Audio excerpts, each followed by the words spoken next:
हाय, मैं हूं नितिश। मैं बेंगलोर के MS रमैया कॉलेज में 4th ईयर इंजीनियरिंग का स्टूडेंट हूं। मैं अपने काम में बहुत ही पंक्चुअल हूं और ये बात मैंने सीखी है अपने पापा से। अब अगर आप ये पूछे कि मेरे पापा ने पंक्चुअलिटी किससे सीखी, तो बट नेचुरल मैं कहूंगा मेरे दादाजी यानी मेरे बहुत ही स्वीट बाबा जी से।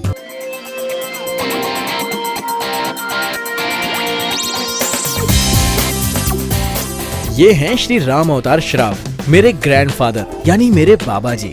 मेरे बाबा जी और मेरी दादी जी यानी माँ पिछले 50 सालों से साथ हैं। Yes, their relationship is 50 years old और इसीलिए आज हम एक स्पेशल डे मनाने जा रहे हैं। मैं सोचता हूँ तो कई बार मुझे हैरानी होती है कि मेरे बाबा जी और माँ एक साथ 50 सालों से हैं। आजकल तो एक साल में ही 3-4 गर्लफ्रेंड या बॉयफ्रेंड बदल जाते हैं। It's really amazing. मैं तो बहुत ही फॉर्चुनेट हूँ कि मुझे इतने अच्छे माँ और बाबा जी मिले। अब कुछ बातें माँ और बाबा जी की लाइफ की भी कर लेते हैं। बाबा जी का जन्म 10 मार्च 1943 को राजस्थान के रतनगढ़ गांव में हुआ। राजस्थान से जब बाबा जी का परिवार कलकत्ता आया तब बाबा जी 2 साल के थे। उनकी स्कूलिंग कलकत्ता के श्री श्री विशुद्धानंद सरस्वती विद्यालय में हुई। वे बड़े ही होनहार थे और अपने स्कूल के टीम लीडर भी रह चुके हैं। बिजनेस फैमिली में जन्म होने की वजह से उन्होंने बिजनेस की बारीकियों को गौर से सीखा और कहीं न कहीं बचपन से ही उनके दिमाग में एक सफल बिजनेसमैन बनने का ख्याल घर कर गया, जो कि आज वो हैं। आइए अब एक नजर इस ब्यूटीफुल लेडी पर भी डालें। मेरी दादी जी यानी मेरी प्यारी माँ पुष्पा श्रॉफ। कलकत्ता के मिस्टर चिमनलाल चौधरी की बेटी पुष्पा ने अपने कल्चर और रिचुअल्स को हमेशा माना। हमने भी यही कल्चर उनसे सीखा है। बाबा जी और माँ का विवाह 1961 में हुआ और उनकी पहली संतान यानी मेरे ताऊ जी मनोज श्राफ का जन्म 1962 में हुआ। वे बड़े ही होनहार और स्पोर्ट्स चैंपियन थे, पर वो यंग एज में ही चले गए। इस दुख के समय मेरे बाबा जी और माँ ने मिलकर बहुत ही पेशेंस के साथ फैमिली को संभाला, जो कि मुझे पापा ने बताया। बाबा जी और माँ का दूसरा बेटा 1964 में हुआ यानी मेरे पापा दीपक श्रॉफ। वे बचपन में बड़े ही शरारती और बहुत चंचल थे, लेकिन आज वो उतने ही गंभीर हैं। पापा की शादी कलकत्ता में संध्या लोहिया से हुई। मैं उनका लायक बेटा नितिश और ये उनकी चंचल बेटी सृष्टि। इनका तीसरा बेटा 1966 में हुआ यानी मेरे चाचू शेखर श्रॉफ।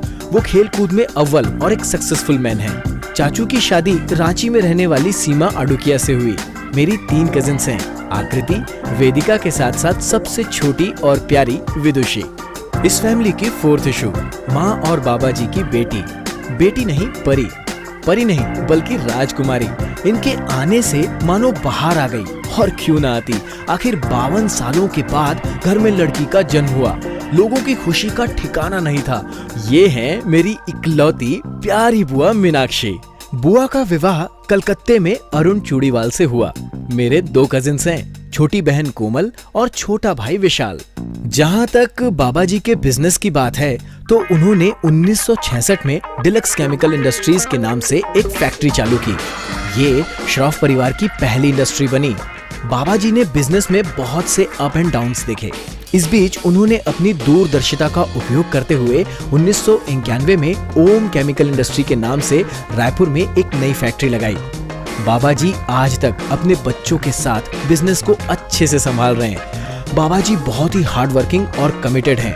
वहीं मेरी माँ अपने परिवार को एक सूत्र में बांधकर अच्छे से चला रही है। बाबा जी और माँ एक दूसरे से बहुत ज्यादा अटैच्ड हैं। वो एक दूसरे के बिना एक पल भी नहीं रह सकते।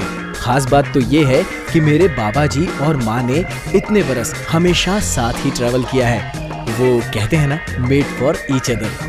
कभी कभी मुझे फील होता है कि इतने स्ट्रगल के बाद तो कोई भी इंसान डिप्रेस हो सकता है, लेकिन मेरे बाबा जी never. He is a never say die person. तभी तो मैं उनका इतना बड़ा फैन हूँ। Really, I mean it. एक बात और बहुत इंटरेस्टिंग है कि इतनी बड़ी फैमिली को जोड़कर रखने वाले सिर्फ मेरे बाबा जी और माँ हैं। They are gem of persons and we are very lucky कि हम उनके साथ हैं। हमने उनसे यही सीखा है कि कैसे रिलेशन को मेंटेन किया जाए और कैसे सब एक साथ प्यार से रहें। आज के टाइम में जब ज्वाइंट फैमिली बहुत कम देखने को मिलती है, हम खुद को बेहद फॉर्चुनेट मानते हैं कि हम ज्वाइंट फैमिली में रहते हैं। and it's just because of my Babaji and Ma. We all salute them on this occasion क्योंकि ये उनकी 50th anniversary है। आज जब अपनी जिंदगी का एक लंबा दौर मेरे बाबाजी और माँ एक साथ बिता चुके हैं तो मुझे लगता है इसे कहते हैं ट्रू लव, सच्चा प्यार। दोनों कितने इनोसेंस के साथ एक दूसरे के लिए डेडिकेटेड हैं। आई फील कि हमें यानी हमारी जनरेशन को इनसे यही डेडिकेशन सीखने की जरूरत है, तभी हम फैमिली के इम्पोर्टेंस को समझ पाएंगे। लाइफ में अप्स एंड डाउन्स तो लगे ही रहते हैं, लेकिन जो लोग इनसे घबराते नहीं वो ही इतना बड़ा गिफ्ट पाने के भी हकदार होते हैं। I mean 50 ईयर्स साथ रहने का गिफ्ट। तो आइए आप भी मुझे ज्वाइन कीजिए इस सेलिब्रेशन में। Come on, let's have the fun and 3 cheers for my Babaji and माँ।